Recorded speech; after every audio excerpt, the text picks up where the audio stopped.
প্রধানমন্ত্রী শেখ হাসিনার স্বাক্ষর জাল করার ঘটনায় এক নারীকে আটক করা হয়েছে। প্রধানমন্ত্রীর স্বাক্ষর জাল করে নিজেকে গণভবনের বাবুর্চি দাবি করে শেরেবাংলা কৃষি বিশ্ববিদ্যালয়ের বিশেষ কোটায় এক ছাত্রীকে ভর্তির সুপারিশ করেছিলেন তিনি। পরে ধরা পড়ে যান ওই নারী। ওই নারীর নাম মুসাম্মদ হাসিনা বেগম। তাকে আটক করে বিশ্ববিদ্যালয় কর্তৃপক্ষ শেরেবাংলা নগর থানায় হস্তান্তর করেছে। 2016-17 শিক্ষাবর্ষে ফাহিম জাহান দৃষ্টি নামের এক ছাত্রীকে বিশেষ কোটায় ভর্তির জন্য প্রধানমন্ত্রীর স্বাক্ষর জাল করে গত 23শে জানুয়ারি উপাচার্যকে হাসিনা একটি চিঠি দিয়েছিলেন বলে জানান বিশ্ববিদ্যালয়ের কর্তৃপক্ষ। প্রধানমন্ত্রী স্বাক্ষরিত চিঠিতে উপাচার্যের নামের বানান ছাড়াও ওই চিঠির ভাষা ও একাধিক বানানে ভুল থাকার বিষয়টি নিয়ে সন্দেহের সৃষ্টি হয়। পরে প্রধানমন্ত্রীর কার্যালয়ের সঙ্গে যোগাযোগ করে ওইসব চিঠি ভুয়া হিসেবে প্রমাণ পাওয়া যায়।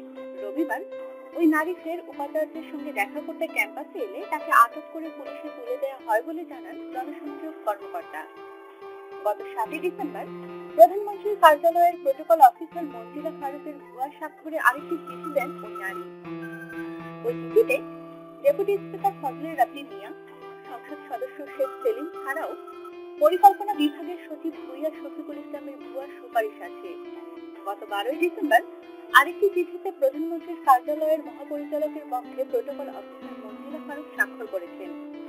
ওই চিঠিতেও ডেপুটি স্পিকার ফজলে রাব্বি মিয়া এবং শেখ ফজলুল করিম সেলিমের ভুয়া সুপারিশ ছিল।